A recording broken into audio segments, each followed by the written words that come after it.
আসসালামু আলাইকুম। বিসমিল্লাহির রহমানির রহিম। ঠান্ডা লাগলে যখন মুখে রুচি থাকে না, তখন আমি বিভিন্ন ধরনের ভর্তা তৈরি করে নেই যাতে একটু খেতে পারি।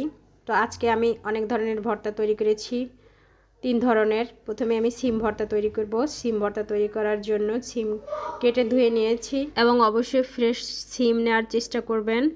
আর সিমের ভিতরে পোকা থাকে কিন্তু, তো সেটাও চেক করে নেবেন, পোকা থাকলে সেটা ফেলে দিবেন। তারপরে গরম পানি দিয়েছি চুলায়, এর মধ্যে লবণ দিয়েছি। পানিটা যখন পুরোপুরি বলক চলে আসবে তখন কিন্তু সিমগুলো দিতে হবে। এটা 3-4 মিনিট এখন হাই হিটে সেদ্ধ করে নিলেই এনাফ।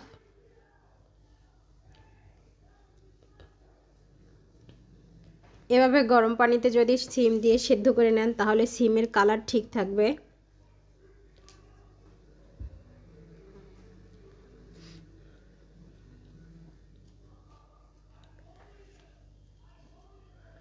সেদ্ধ হয়ে গিয়েছে, এখন আমি পানিটা ঝরিয়ে নেব।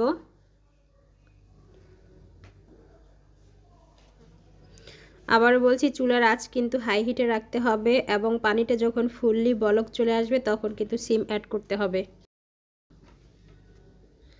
এবার আমি আরেকটা ভর্তা তৈরি করব, যার জন্য পেঁয়াজটা একটু ভেজে নিচ্ছি। এটা পেঁয়াজ মরিচের ভর্তা। পেঁয়াজটা বেরেস্তার মতো ভেজে নেব এবং মরিচগুলো ভেজে নেব। মিডিয়াম আঁচে কিন্তু ভাজতে হবে। পেঁয়াজ মরিচ ভাজা হয়ে গিয়েছে, এখন এটা আমি তুলে নেব।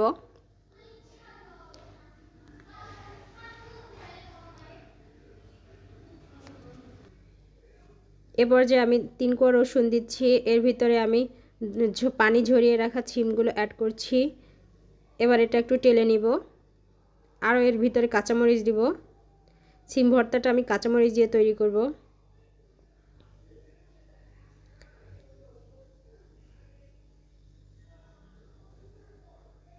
চুলার আঁচটা এবার কিন্তু লো মিডিয়ামে রাখতে হবে। লো মিডিয়ামে রেখে সিম রসুন এবং কাঁচামরিচ টেলে নিতে হবে। 3 থেকে 4 মিনিটের মতো টেলে নিলেই হয়, বা 7-8 মিনিটে টেলে নেওয়া যাবে, যে চুলার আঁচের উপরে ডিপেন্ড করবে। এবং বারবার কিন্তু নাড়তে হবে।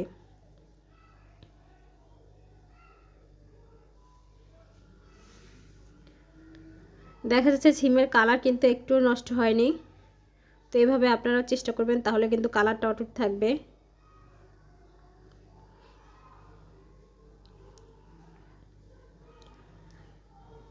এটাও টেলে নেওয়া কমপ্লিট হয়ে গিয়েছে। প্রথমে আমি পেঁয়াজ মরিচের ভর্তাটা তৈরি করব। এখন পাটায় বেটে নিচ্ছি। এটা হাত দিয়েও মেখে নেওয়া যায়, তো আমি হাত দিয়ে আজকে মেখে নিলাম না, পাটায় বেটে নিচ্ছি।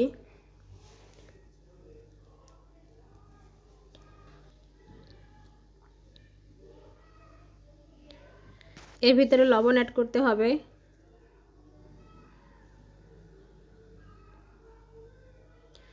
এটা বাটা কমপ্লিট হয়ে গিয়েছে, এখন আমি সিমটা বেটে নিব।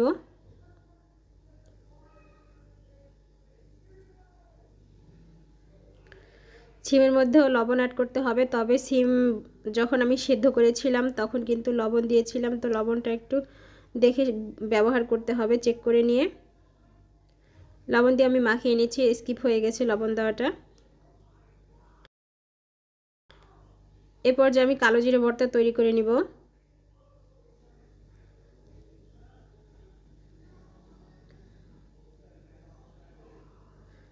কালো জিরে ভর্তা তৈরি করার জন্য রসুন নিয়েছি 4 থেকে 5 কোয়া।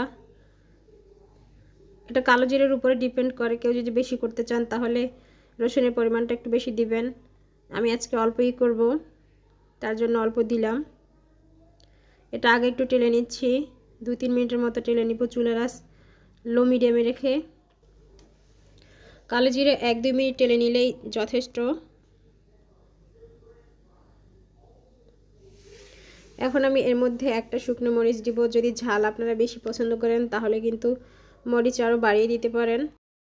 হয়ে গিয়েছে, এখন এটা আমি বেটে নিব।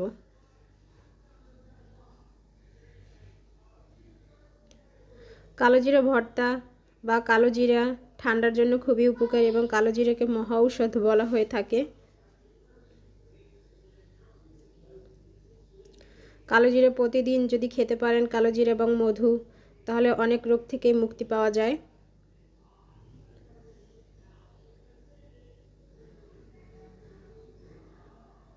কালো জিরার দুই ধরনের ভর্তা করা যায়, একটা শুকনো ঝরঝরে আর একটা হচ্ছে এভাবে বেটে নরম করে। তো আজকে আমি নরম করে ভর্তাটা তৈরি করব।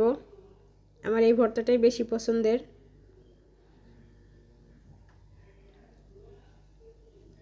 গরম ভাত দিয়ে এরকম ভর্তা খেতে অনেক মজা লাগে।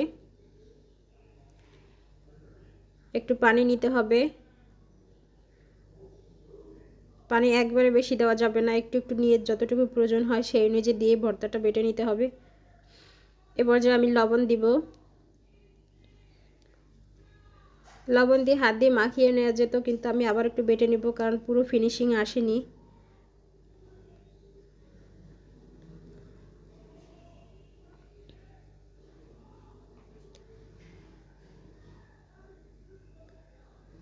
আবার একটু বেটে নিচ্ছি। মরিচ যদি প্রয়োজন হয় তাহলে কিন্তু অ্যাড করতে পারেন।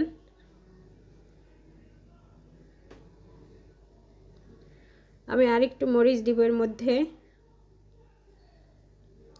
এবং সেটা পেঁয়াজ ও মরিচ যে ভর্তা করেছিলাম তার মধ্যে থেকে একটু এখানে দিব, দিয়ে আবার একটু মাখিয়ে নেব।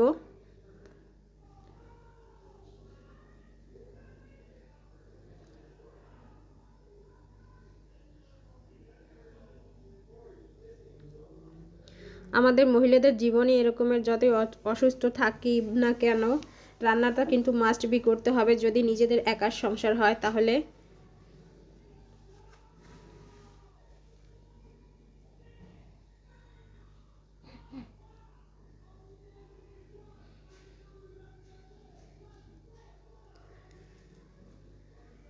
কমপ্লিট হয়ে গেল 3 ধরনের ভর্তা। আর একটু লবণ প্রয়োজন, তাই আমি লবণ অ্যাড করছি।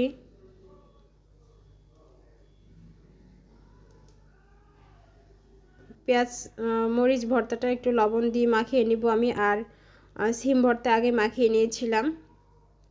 এই 3 ধরনের ভর্তার রেসিপি আপনারা যখন মুখে স্বাদ পাবেন না তখন বানিয়ে খাবেন, ইনশাল্লাহ খেতে পারবেন এবং আপনাদের ভালো লাগবে। এই রেসিপিটা আপনাদের ভালো লেগে থাকলে আমার পাশে থাকার জন্য লাইক কমেন্ট শেয়ার দিবেন এবং চ্যানেলটা প্লিজ সাবস্ক্রাইব করবেন।